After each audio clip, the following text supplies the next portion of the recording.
whole town's batty about Cincinnati. What a team, what a team, what a team. Each man and lady from 1 to 80, how they scream, how they scream, how they scream.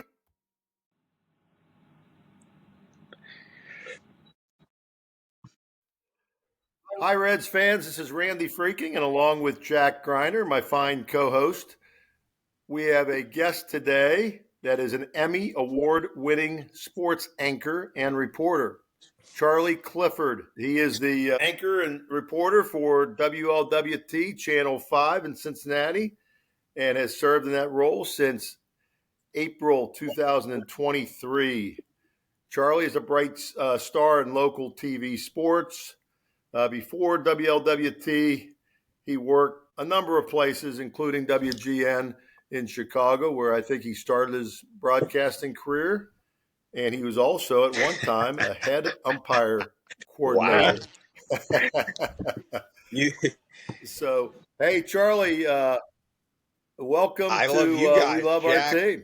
Randy, you really did the notes here. Head umpire coordinator in Mount Prospect, Illinois, Little League, running that 4th through 8th grade league like it was Major League Baseball. We took it, no difference in terms of the coordination, and those were literally the best summers. After I got cut from baseball in high school, you know how that goes. Well, hey, please, everybody sit down. Thank you. Charlie, as you know, our podcast is about Reds fans, and you're not a native Cincinnatian, but would you call yourself a Reds fan? We've had journalists on, and obviously you guys walk kind of a fine line. So how would you describe your Jack, fandom? you definitely want the team you're covering to win. I mean, there's no personal pride in it. As you said, the paycheck's still the same, but just the feel you have around town. We saw that, as you mentioned. I got here in April in 23, July of 23, going into that All-Star break. Cincinnati was alive with Reds fever, and we can get into it later. We talked to Phil Castellini about that a couple weeks ago. You want that all summer. I mean, there's players, fans, media. Will I admit that on air? No, but absolutely. You want to see this team do well. And going back to my baseball origin, Chicago suburbs, right by O'Hare Airport, there was a Metra train line, 20 minutes, 30 minutes maybe, and then you hop and you walk 2.5, 3 miles with your buddies to Wrigley Field. I mean, you can fill in the blanks there. It was Ferris Bueller times 10 in our minds. We thought it, high school, getting down to these games, and then growing up, my dad bringing us to Wrigley, and we'll get into Reds memories there, sure, too. So I was a diehard Cub fan growing up, but as all my buddies back home now, I know my buddies back home, if they could get on here, they're like, he is Benedict Arnold. He has left us. There's no affiliation. It timed out great because I got into this crazy TV thing, and like the second year they won the World Series, and I was able to, enjoy that as a fan. And for me now, that's in the past. There's no, I watch no Cubs baseball anymore, and I'm not ashamed to say it. I'm in Cincy, and we're hoping that this 2025 team is gonna be atop the flagpole in the NL Central standings in the Wrigley Field bleachers when October rolls around. So I want to ask you a couple of questions. I still want to ask about the Cubs a little bit. Number one, who was your favorite Cubs player when you were growing up? That's a good one.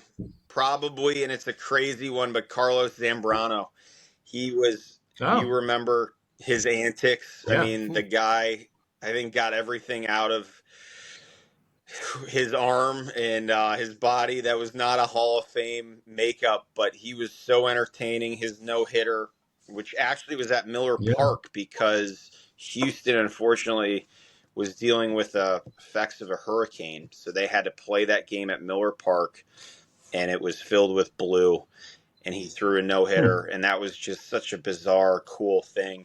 And then from the World Series team, that, you know, the Golden Age deal there, man, that's a tough one, but probably Rizzo would be the, you know, I know, I know, No, I know, and no.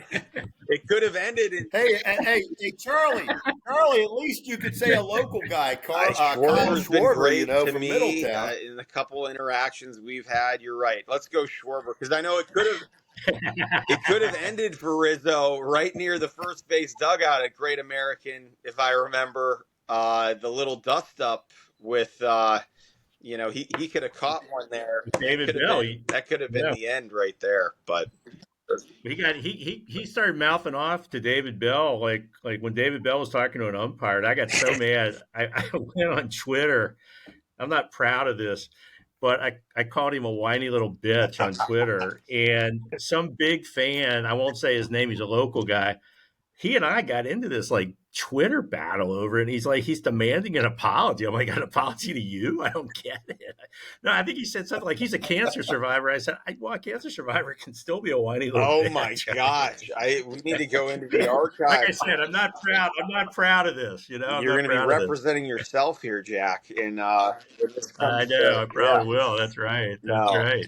Do you think the Cubs would have won that without the rain delay? No, that game was over. Yeah. It was going the other way. And divine intervention, I guess, from the baseball gods. After 108 years, they decided to give one to those guys. But enough Cub talk. You guys are going to get me fired here. That's right. Sorry, people are clicking off this interview like this. We love our team. Charlie, thank you for saying that, Charlie, because I've got on my monitor here, and the show just automatically explodes. Yeah. Hey, Charlie, how about you alluded to it earlier? Were you much of an athlete growing up? And wasn't did you play anything some baseball? remarkable in anything. Hoops, baseball, golf, anything in the neighborhood with my buddies who I'm still texting with to this day. We had such a great block. You know, everybody's married now with kids either on the way or, you know, shortly, knock on wood. So, but baseball was number one for me. There's no doubt.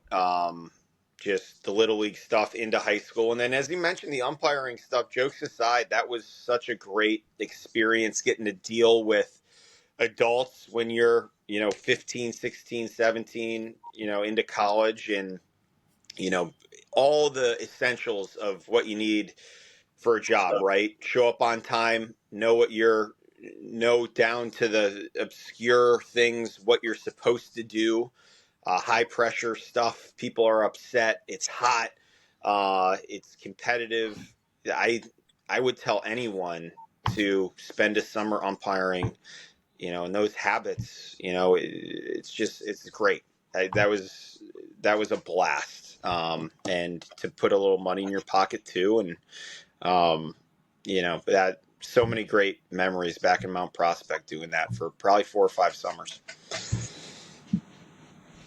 Have you ever met any umpire? I mean, in your sportscasting and anchor, I mean, have you gotten to know any of the umpires? No, not really, Jack. It's tough to get them during a game. They're kind of sequestered, but they're very friendly. They're chatty. They're coming out of the visitors' kind of tunnel there pre-game, so you can get a high with them. But no, I've never really gotten a chance to chat any of them up. It's a very interesting lifestyle, as you guys know. I mean, these guys, much like the players and the coaches, I mean, you are gone. I don't know how you do the family side of this thing when you're in that line of work, but pretty freaking cool job. I mean, there's no way around that. And you get that adrenaline rush. There's no doubt those guys are getting that same adrenaline rush as the players.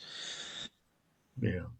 My daughter went to school with John Hirschbeck's daughter, and he's a great guy. He just could not be a nicer fella. And, just a really, really, and he had that run in with Alomar several years ago. He's the guy who Alomar spit in his face. Oh God. And there's some interesting backstory about that. But anyway, I was just kind of curious. But yeah, at least my experience with him has been very positive and a good guy. It's interesting. I mean, those guys, it's harder to be an umpire than it is to be a player. Really, when you look at the numbers, right? I mean, Well, you know, especially now with Yeah. the strike zone, and I mean, that's a whole nother can of worms there. But you're right. I don't officiating any pro sport right now with the gambling world we are now in for the foreseeable future. Much different than it looked 10, 15 years ago, even, I think. yeah, that's a good point. That's a great point. Hey, So without what mentioning that team up north, Charlie, what are some of your earliest Earliest Reds memories about the memories. Reds? I was thinking about this. 03 would have been an important year in my baseball fandom.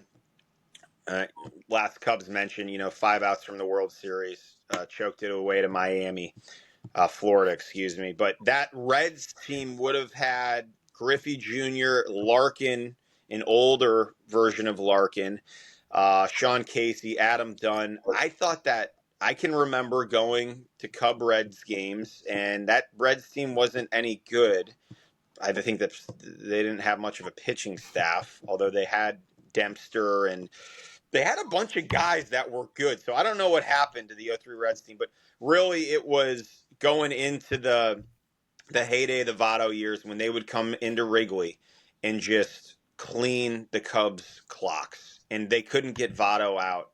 I remember being at a game, day game, weekend game, Votto chirping the fans behind home plate, chirping the fans at first base, hit a homer to right, hit a homer to left. I think he was 5 for 5.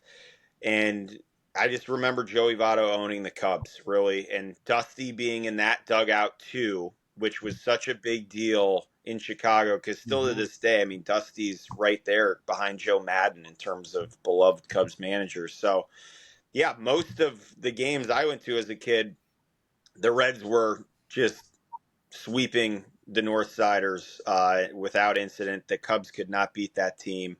But yeah, definitely going back to the Adam Dunn, Willie Mo Pena stuff. Ryan Friel, can remember him and loving him. And fun brand of baseball there, especially when obviously Joey got cooking.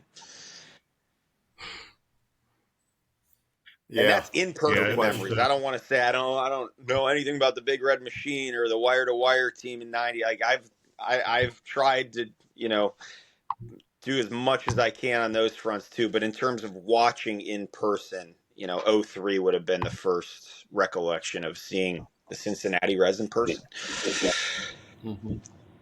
So, what led you to doing sports play-by-play and now, the anchor and reporter? Yeah, it was complete luck. Miami of Ohio finance major. That's not on the degree. So you can fill in the blanks what happened between showing up to Oxford and enrolling in finance and then, you didn't get a finance degree. So that was not going well. It was very evident. I had roommates who are still to this day probably sitting in front of Excel sheets making companies millions of dollars. I was not going to be able to help any semblance of a business do that side of things. So I was weeded out. And at the time I was calling Red Hawk radio games.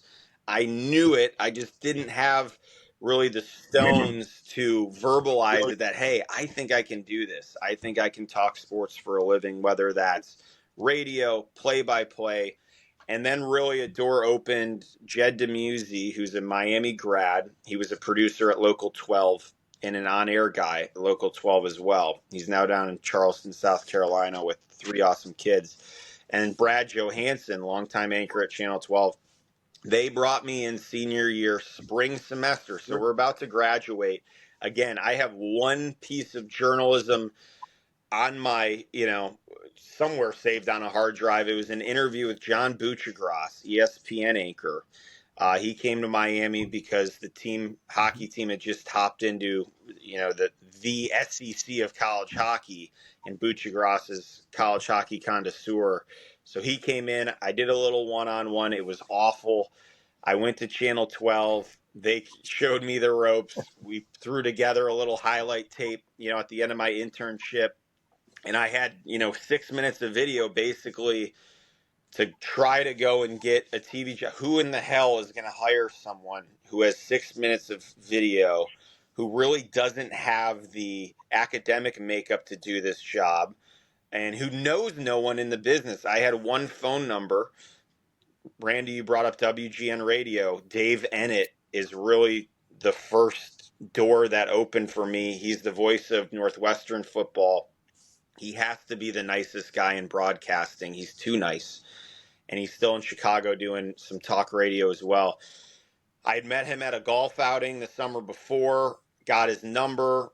I called him, texted him, whatever, said, please, just whatever internship, unpaid, whatever. I'm graduating college. I need to do something in this line of work, because I knew in the back of my mind, if I go get a sales job, if I go do something else, life happens. You start having fun. It's fun enough, and you just, that dream fades away. So I knew I needed something. He let me come in and work Cubs and Blackhawks post-game shows, basically the radio broadcast. We would sit there during the game and cut up little highlights. So when the game was over, there's Pat Hughes, the Hall of Famer, in my opinion, right up there with Marty in terms of, the best to ever do it in baseball radio side.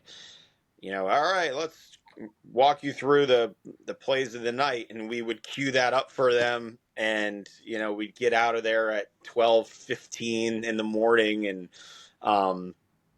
it was, the money was, I don't even remember what it was. There was none. But it was a bridge. It was, hey, Yeah. I'm doing this. You get to tell your buddies, I'm working for WGN Radio. They don't know what the hell you're doing. When are you on air? Well, I'm not on air.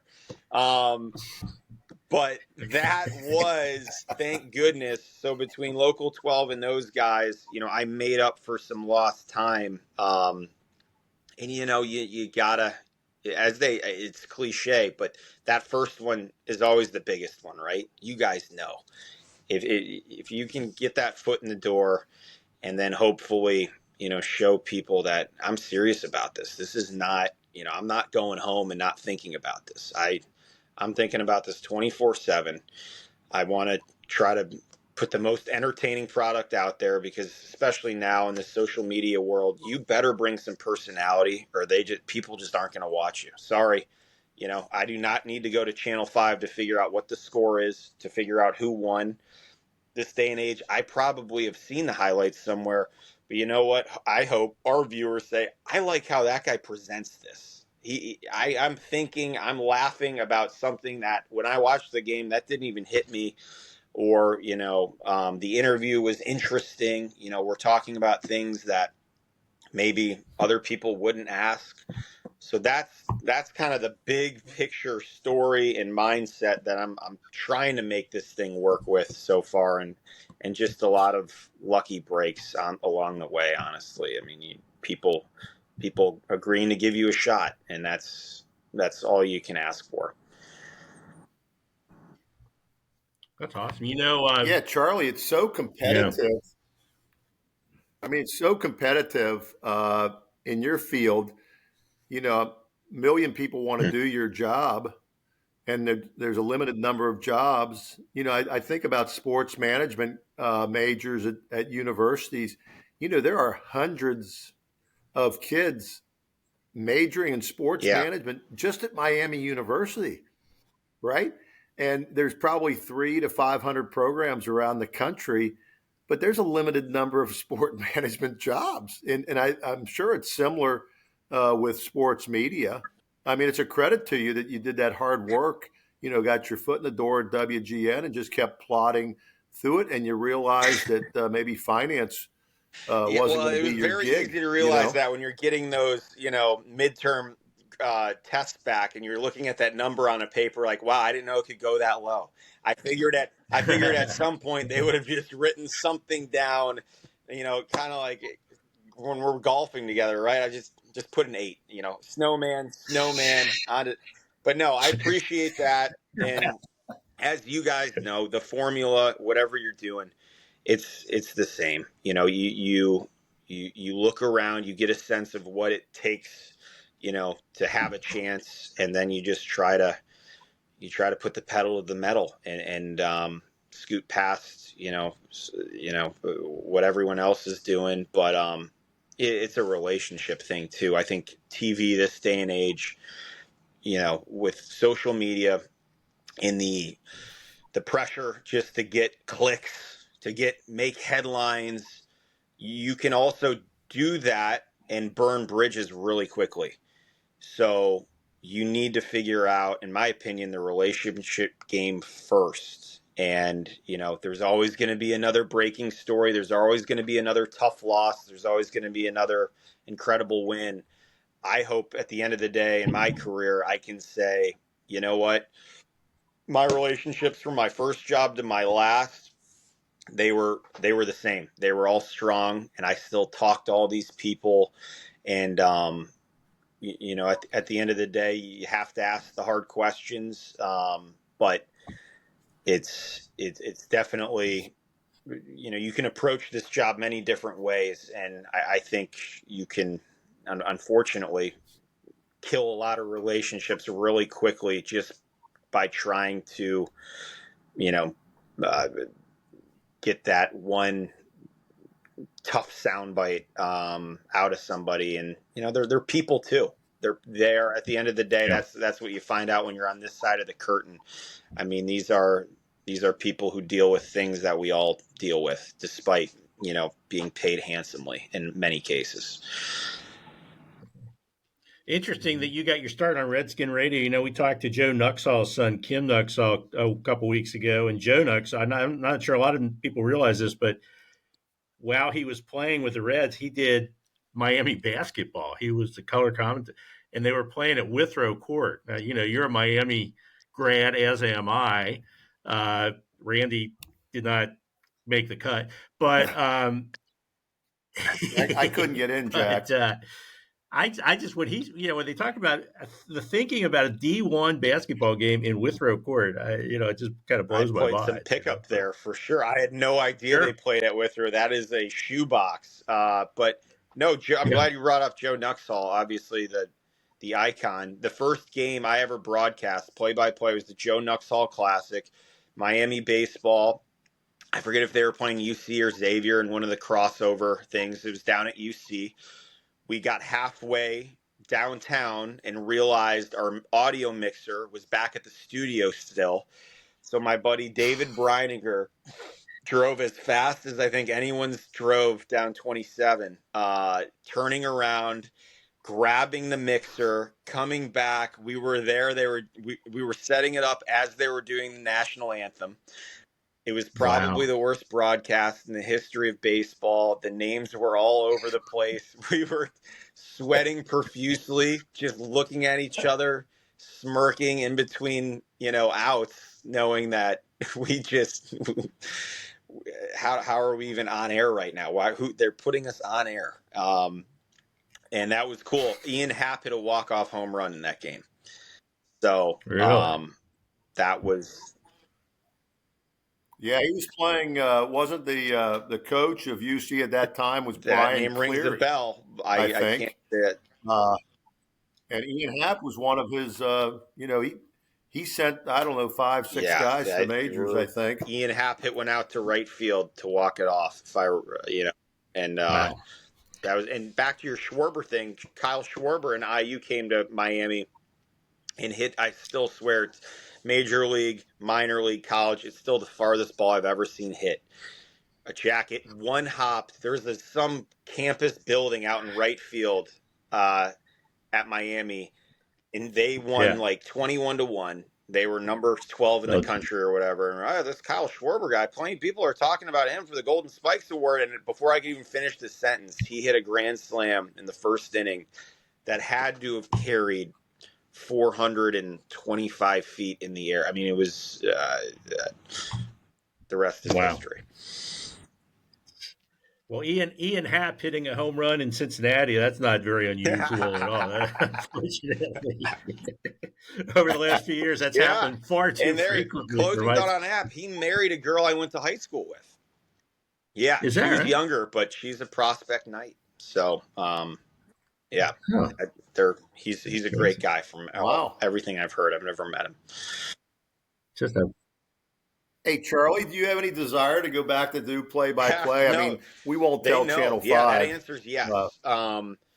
But not anything that would ever interfere with what I'm doing here. I carry this mug proudly. You know, I've been around. I've seen good stations. I've seen some stations that, unfortunately, just aren't. It's a tough business these days.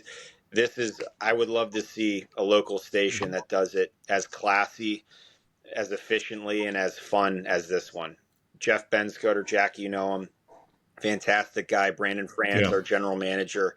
I would work for these right. guys. I mean, I would do anything for these guys. And Hearst as an ownership group, fantastic company that really puts family first still in a business that is almost impossible to do. They, of course, you get the lip service. Oh yeah, we want you to spend time with your family. We want you to, prioritize that.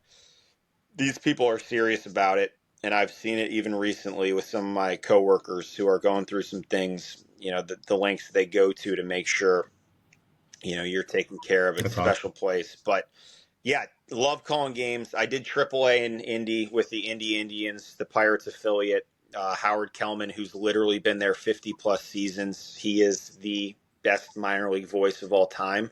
And just an incredible encyclopedia.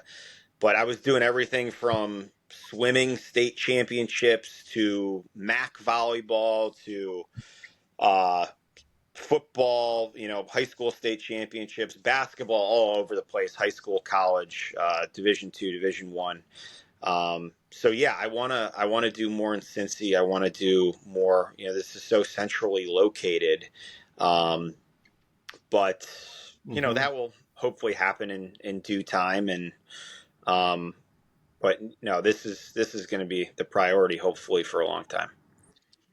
Did you realize what a wait a minute, Randy, did you realize what a legend you were following at Channel 5? I mean, you had some big shoes. You were stepping into some I very big did. shoes. It was not easy, and it still isn't easy. I mean, George. The good thing with George Vogel is he's the most down to earth dude you're ever going to meet. And from day one, phone numbers, advice. Hey, I watched. Great job. Hey, great job with that story. I mean, he could not have been nicer to me when he didn't have to. He didn't even have to, reach out to me. What do I care? I just, had this incredible run. And we get to link up every now and then, and I get more stories out of him from the heydays, which are incredible. And he came on with us for our Pete Rose special. We did an hour on the field, and those are the people that when you've seen that much history firsthand. And I've never met anyone that has a bad thing to say about George Vogel. For me, selfishly, you're like, I want to keep this guy. What an asset he can be for me, a new guy to town who, is trying not to sound like the new guy in town, but off air, whatever. If we would have worked together, I know we would have been tight, and I'm hoping we're going to be good friends for a long time because he's just a super guy. Did you get a chance to go to the Society of Professional Journalists event when they inducted him into the Hall of Fame, or where you worked? I would have been there. We were out of town coming back from one of the Bengal primetime games. I forget which one it was because it was a Monday night. But we had a huge Channel 5 contingent there, obviously, and I know he brought down the house. I saw him give a speech right after I started at Channel 5, inducting someone else to our Channel 5 Hall of Fame, and the place was rolling. I mean, this guy, a legit showman, too. I mean, he could have, to think he did sports in Cincy, this guy could have hosted a talk show. I mean, the relatability and the quick wit and the sense of humor, it's just special. He's such a good dude. Yeah. He was great. That was a great night. That was they decided to induct several sports people, Right. Dennis Jansen and John Popovich and George Vogel and others. I don't want to leave anybody out. Well, I left a couple people out, but George really kind of stole the show. He was I'm not really surprised. Funny, so. Yeah. Yeah. Yeah. John I Fay, you did leave left out out, John. Jack. May he rest in peace. One of the Yeah. greatest of all time sports writers. Hey, so Yeah. let's get back to the Reds a little bit, Charlie. You know, this is a Reds podcast. We've been talking about you. It's all about you. I know that. Um, typical Cubs fan. I'm But out. okay, Yeah. so you've been covering the Reds for a couple of years. I know you're not really a fan of the team, and No. because you can't as a journalist. But who are some of the players that you really like to go Well, see play it ball? starts with, Ellie. You can't find anything else like Ellie in Major League Baseball. Who knows where this is going from here, right? I think we got to temper expectations a little bit. The kid's, still getting started. I think he's played 250 games. Votto played 2,500 some odd games. So to start putting labels and to start putting he's this or he's not that, it's just way too early. But McLean to me is prototype, just gamer. He is I think going to turn into the heart and soul of this thing. God willing, he stays healthy. But I think one of the big pluses of last year that goes overlooked is Stephenson's development, and I really think there's all-star potential this year for him. I think his health, first and foremost, was very much brushed under the rug how much he was dealing with things really in 23 with but to me he's everything you want in a catcher. He's made of the right stuff. I think having Maley for those couple seasons from a leadership side, I think that role is only going to grow for him. You saw what the starting staff did last year. That there's no disconnect there. This guy is going to help them, and we can get into it. I think it really comes down to the hitting, as I'm sure you two agree. This, how good can this offense be? I think that's what the team's ceiling is. Can this team find enough power and get on base enough? I think the starting pitching, if the health thing is not supreme bad luck again, they're going to be just fine. But I think Stephenson is definitely a good guy to get with. Catchers, of course, they know everything that's going on. They have to be the epicenter of cool, calm, and collected behind there at all times. And he's just a neat guy. Him and Friedel's relationship is cool. Doing the minor league thing, those guys are so tight. And if you can get those two cooking, I think the rest can kind of come together. I really think, it's funny because he's staring at Friedel in center field, right? And Friedel's going to be at the top of the lineup, and Steve-O will probably be, helping the back half there. But I really think they're the two cogs. If they can be steady, and let the middle of these order young guys go, it could get really fun this summer. I think people underestimate how much it hurt with Friedel's injury coming out of the gate last year. And Brantley, I think one time in the race said, that's like the one guy that they don't really have a good replacement for. So knock wood that he and everybody stays healthy. But I think Brantley was right. I think that really hurt him. More than we I realized. defer to Cowboy on that. I take his word and totally. Table setter, stealing bases, we can, it's nothing new to you guys. I couldn't agree more. I think when he was cooking in 23, at the top of that lineup, you saw what happened. So hopefully he can stay in the lineup, because that's just an energizer bunny that you need. They don't have a Nat. Who else would lead off? I know that was the problem. They couldn't really find didn't. that guy. Yeah. Yeah. So you saw who's that Pirate shortstop? Tyler, is it Tyler Cruz? O'Neill Cruz O'Neill Cruz. Jr. Yes. O'Neill Yeah. Cruz. Did you see him play I AAA did. ball? He came up, and I was doing that weekend set, and I think he hit 6 homers in 4 games. It was this revelation. All the local channels, God bless Indians baseball, they don't get a ton of coverage. everybody was talking O'Neal Cruz Jr. He's throwing 102 from shortstop. He's 6'6". Yeah. And it sounded like last year he really was starting to put it together. I don't know. I don't know what his final line looked like, but another guy where you're like, the ceiling is just, who knows how high it can go. I mean, I don't know. Yeah. Pittsburgh doesn't have as much to be optimistic about it as Cincy does. That's for sure. I don't know what's going to happen there this year. My sons and I went to Pittsburgh a couple years ago to watch the Reds play, and it was late in the season. It was in September, and it was the day they called him up. And we happened to see him, like we were literally walking past the stadium when he pulled up, and he had this like little kid's shark backpack on his back. First day of school.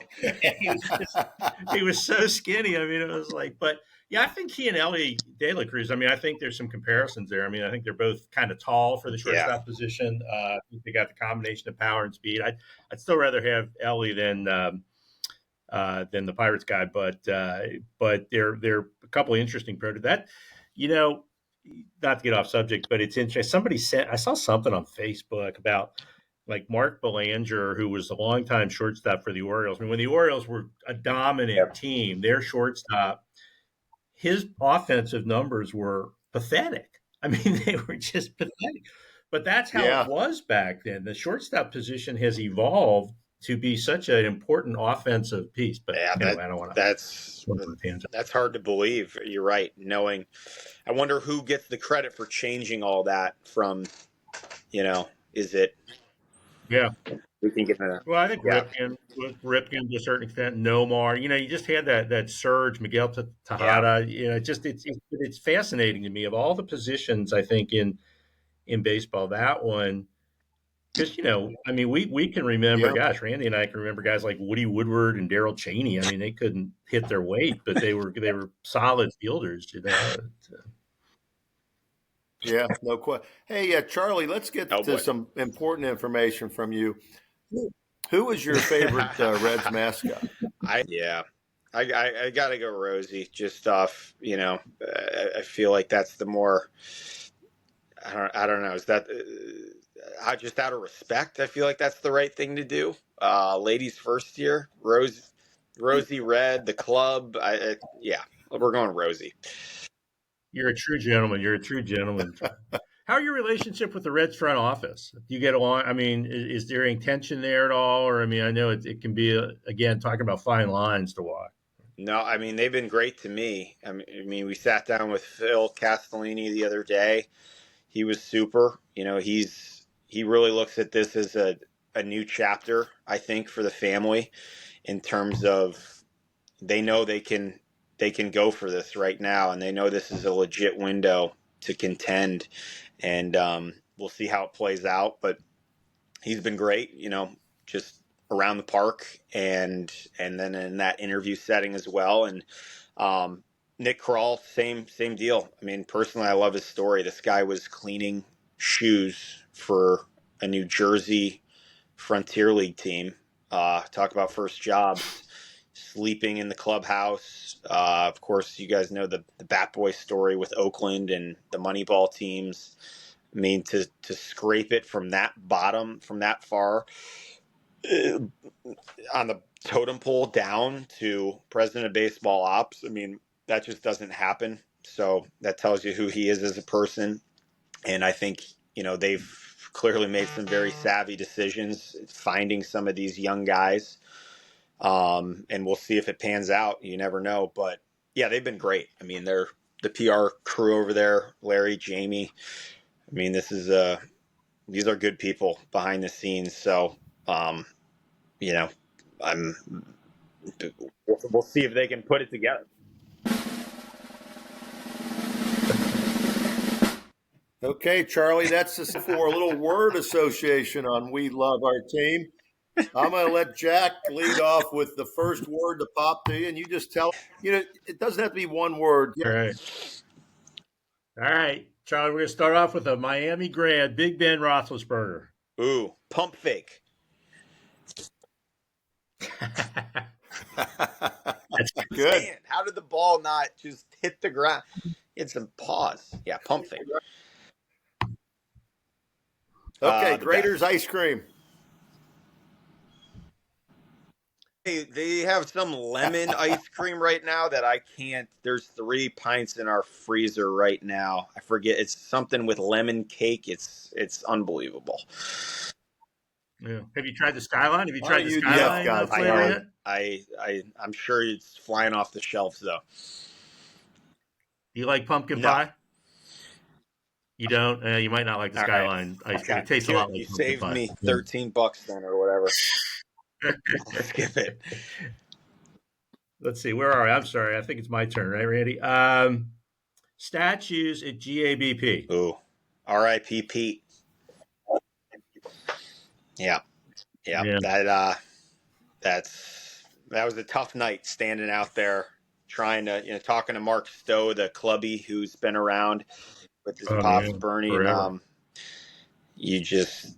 How many people have grown up and become that type of a figure in their hometown?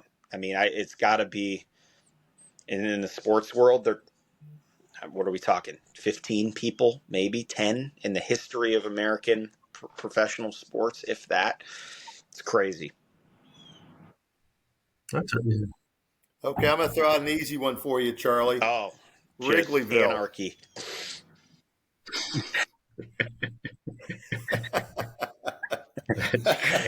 In the best way. Are your memories a little fuzzy? Are the memories a little fuzzy of Wrigleyville, Charlie? I probably have a tab or two still open at Murphy's, but I'll pay it off down the road. It's the best. That's great. Down the road. Terry Francona. Gosh, I would say the mayor if it wasn't taken by Casey already, but I mean, this guy is just authentic would be the word. I mean, there's no off button. He's just this incredibly authentic personality that is gonna change the win and loss column around here. In my opinion, I think you're gonna see an impact. Oh man, Hunter Green, Cy Young potential. That's happening now. This guy is, or just workhorse. I mean the stuff he does in the off season, the stuff he does to maintain. This guy's like LeBron level of preparation and want to, and yeah, no one talks about him enough. I wish we had more time, but they'll be talking about him soon because you saw it last year. I mean, this is happening now. He's ready. Yeah. Mm-hmm. Hey, so Charlie, we've kept you for a while here, and we don't want to take up too much of your time because I know you're busy. But so tell us a little bit about your family. I think you and your wife, as are my wife and me, Miami mergers, right? Yes. Did you get your Valentine's card this year? I'm sure it's on the way, right? No, we're proud. Congrats on your merger. I'm very lucky to say the same thing. Yeah, we met at Miami. We had anthropology 101 whatever together as sophomores, and I was too shy to even introduce myself, but we had mutual friends. I think we were even sitting in the same row. But yeah, senior year, again, I guess all these good things happen. Second semester senior year is when we really met, and we went to a Springsteen concert in Nashville. My dad's a Jersey guy, and my uncles called me up and said, "Hey, we got 2 extra tickets. You and a buddy come down." I'm like, I just met this girl a week ago. What do you think if I bring my parents don't even know she exists? Is it cool if I bring her? And they're like, yeah, come on. So we saw Springsteen, and that tells you who I am, music taste wise. And we drove back and forth to Nashville. Unfortunately, like a semi flipped over, and we sat standstill for like 3.5 hours. You can really get to know someone, in that circumstance. And yeah, the rest is history. Thank God. The coolest part, though, is the Colleen Coors Jen freaking connection. This is how all this has happened. Randy, I would like to just hear a quick tidbit from you because I would love to hop in a time machine and see what those days were like between the two great grade school and high school friends. Well, Well, listen, I knew Colleen when she was obviously in high school, and I'm just sitting here thinking, what in the world is Colleen I Coors agree. doing with Her Charlie parents are thinking the Clifford? same thing. What went I mean, wrong? seriously? What happened? So wait a minute. Your Now I wife, will. Charlie, is Colleen Yes, Coors. yes, Where was she from? yes, Cincinnati. yes. What's your mom's name? Her mom's Diane. Her dad's Ray Coors, who was an ear, nose, and throat doc. Okay. He's maybe you know them too, Jack. I don't. So I worked with a back in high school. I worked at a hitching post restaurant with a Jen Coors, and I don't know if there's any relation there, but anyway, that's Might be a neither there. cousin. Yeah. I'm sure. I mean, Okay, they're. I've yeah, never met a Coors in Cincy that they aren't related to. So that would that be, they aren't yeah. related to. Yeah, there used to be a dairy. Were they That was related to that the was Coors that was dairy? my father-in-law's dad. That was yeah, Okay, right over by Saint X, and um yeah, yeah, that's a small world. that's great. That's hilarious. Well, good. I did not realize you had that Yeah. Cincinnati connection. So, do you guys have any kids yet, or We do not. We do not. But that hopefully in very short order here in due time, God willing. good? Congrats to Jen again, Randy. Let's go. So yeah, many good memories ahead. We That's gotta right. we gotta link up here. I know we now the embers are flaring up. We gotta get dinner with Jen and come on, this is great. That's really why I did this, so we can start. No, Well, yeah. Well, Charlie, I know we get along well because if I am listening to any music, it's usually E Street Radio, Channel 20 on Sirius. So yeah. there you have it. Hey, we're running out of time, Charlie. Thank you so much. This has been great. I think our listeners will really enjoy this and our viewers on YouTube. And we wish you the best of luck at Channel 5. And we'll see you down the road at some ball games, and we'll see you reporting down there. And you do a great job on Channel 5. It's going to be the #1 sportscast in the city. I know they brag about their weather. Well, They need to start I'm gonna bragging go about the tell Jeff sports. that, Jack. All right. No, but Okay, do Randy, that. Jack, thanks a mil, and would love to do it again here soon once the games get going. And great to see you guys. Right. All right. Great. I'm now back there. Okay. Wow. I love you, Charlie.